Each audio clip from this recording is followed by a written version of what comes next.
आदि और अंत तू ही है, अल्फा और ओमेगा तू ही है। दूतों की स्तुति भी तू ही है, बुद्धि और सब ज्ञान तू ही है। यीशु तू महान है, यीशु तू अच्छा है, यीशु तू जिंदा है, यीशु तू धन्य है। दूतों की स्तुति भी तू ही है, बुद्धि और सब ज्ञान तू ही है, राजाओं का राजा तू ही है, प्रभुओं का प्रभु तू ही है। परमेश्वर के नाम की महिमा हो। प्रभात मनन के आराधना संबंधी मनन में आप सभी का हार्दिक स्वागत है। प्रभु यीशु मसीह के नामों को मनन करना हमारे लिए एक अद्भुत अनुभव है, क्योंकि उसके नाम ही उसकी पहचान है। जैसा उसका नाम है वो वैसा ही है। हम जितना अधिक उसे समझ पाते हैं, उनसे उतना ही अधिक प्रेम कर पाते हैं, उसकी आराधना करते हैं। प्यारो, पिछले कुछ सप्ताह से हम प्रभु यीशु मसीह का नाम अल्फा और ओमेगा पर मनन कर रहे हैं। हमने पहली बार जो मनन किया था वो था कि अल्फा और ओमेगा अर्थात वो अनंतकालीन परमेश्वर है। वो आरंभ से था और सदा काल तक बना रहेगा। बड़े बड़े महापुरुष आए और मर मिट गए, परंतु प्रभु यीशु मसीह जो आदि से था, उसने मानव जाति को उनके पापों से बचाने हेतु तो वो 1000 साल पहले इस धरती पर आया और हमारे लिए कलवरी क्रूस पर बलिदान हुआ, गाड़ा गया, परंतु तीसरे दिन जी उठा और अपने चेलों को देखते हुए स्वर्गारोहण हो गया। आज वो पिता के दाहिनी ओर विराजमान है, अपने लोगों के लिए एक अद्भुत निवास को बना रहा है। वो दोबारा आने वाला है, समस्त जगत का न्याय करने वाला है। वो अल्फा और ओमेगा है। प्यारो, जो फिर हमने दूसरा विचार जो मनन किया था कि वो अल्फा और ओमेगा है, अर्थात वो परमेश्वर का प्रतिरूप है। परमेश्वर ने प्रभु यीशु मसीह के रूप में अपने आप को प्रकट किया। अल्फा और ओमेगा अर्थात God's alphabet to communicate with this lost world। परमेश्वर आत्मा है जिसे कोई देख नहीं सकता, इसलिए उसने अपने आप को एक देह रूप में होकर इस धरती पर जन्म लिया और मनुष्य के बीच में डेरा किया।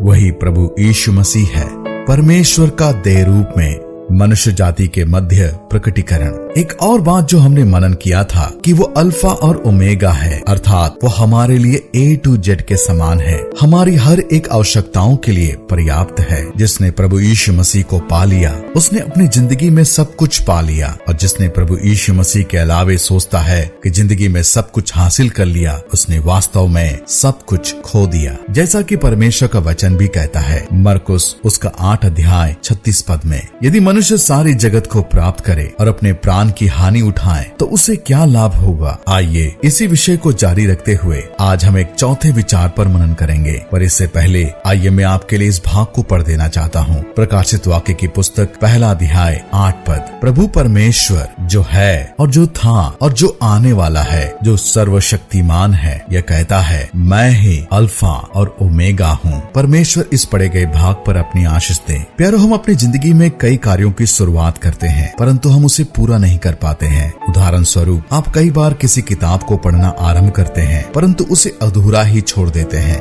कोई अच्छी आदत या कोई अच्छे कार्य को आरंभ करते हैं, जिसे कुछ महीने या साल बीत जाने पर उसे अधूरा ही छोड़ देते हैं और किसी दूसरे कार्य को आरंभ कर देते हैं। इनका सिलसिला यूं ही हमारी जिंदगी में जारी रहता है। आप जरा सोच कर देखिए कि आज तक आपने कितने कार्यों को आरंभ किया और उसे अधूरा ही छोड़ दिया है। जो कोई व्यक्ति अपने जिंदगी में यदि किसी कार्य को आरंभ करता है और रास्ते में आए हर एक मुश्किलों और चुनौतियों का सामना करते हुए उस कार्य को सफलतापूर्वक संपन्न करता है, उसे जयवंत कहते हैं, अर्थात विक्टोरियस। हमारा प्रभु का नाम है अल्फा और ओमेगा, अर्थात आरंभ और अंत। हमारे प्रभु यीशु मसीह, जिसने समस्त मानव जाति के उद्धार के कार्य को आरंभ किया और उसने उसे सफलतापूर्वक संपन्न भी किया। संपूर्ण मानव जाति के लिए इस उद्धार के कार्य को पूरा करने के लिए उसे कई चुनौतियों और संघर्ष का सामना करना पड़ा, पर इसके बावजूद उसने इसे सफलतापूर्वक संपन्न किया। और इतना ही नहीं, वह बहुत ही जल्द इस पूरे ब्रह्मांड को भी श्राप की अधीनता से छुटकारा देने वाला है, जिसकी चर्चा हम प्रकाशित वाक्य के पुस्तक में पढ़ते हैं। वह अल्फा और ओमेगा है,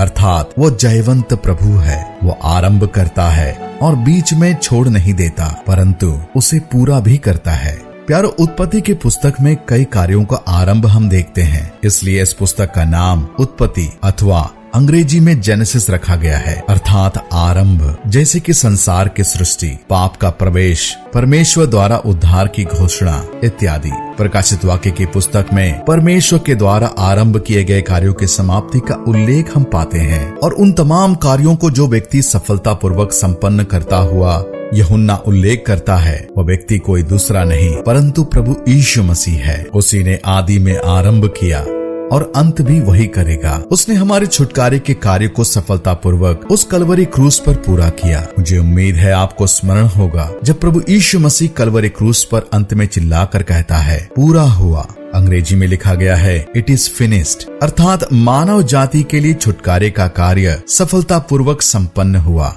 अब हमें उद्धार के लिए कुछ कर्म करने की जरूरत नहीं है, केवल मसीह के द्वारा उस पूरा किए हुए कार्य पर विश्वास करना ही काफी है। प्यारो, उतना ही नहीं, पौलुस लिखता है खासकर उनके लिए जो प्रभु यीशु मसीह पर विश्वास करते हैं। फिलिपियों की पत्री 1 अध्याय 6 पद, मुझे इस बात का भरोसा है कि जिसने तुम में अच्छा काम आरंभ किया है वही उसे यीशु मसीह के दिन तक पूरा करेगा, वही पूरा करेगा। उसने न केवल हमें पापों से बचाया परंतु हमें अपने राज्य में पहुंचा भी देगा। A complete redemptive work of Christ. He is the finisher, he is the alpha and omega. वो आरंभ करता है और सफलतापूर्वक अंत भी करता है। उसका नाम अल्फा और ओमेगा है, आदि और अंत है। आइए इन्हीं विचारों को मन में रखते हुए हम उस जीवते परमेश्वर प्रभु यीशु मसीह की आराधना करें, उसके नाम को सराहे, उसके नाम की जय जयकार करें। परमेश्वर के नाम की महिमा हो। आप सबको मेरा जय मसीह की। जीवन भरा पाप से मेरा जग अंधेरा और अशुद्ध सारा, मेरे पापों से बचाने को मेरे लिए जीवन दिया है।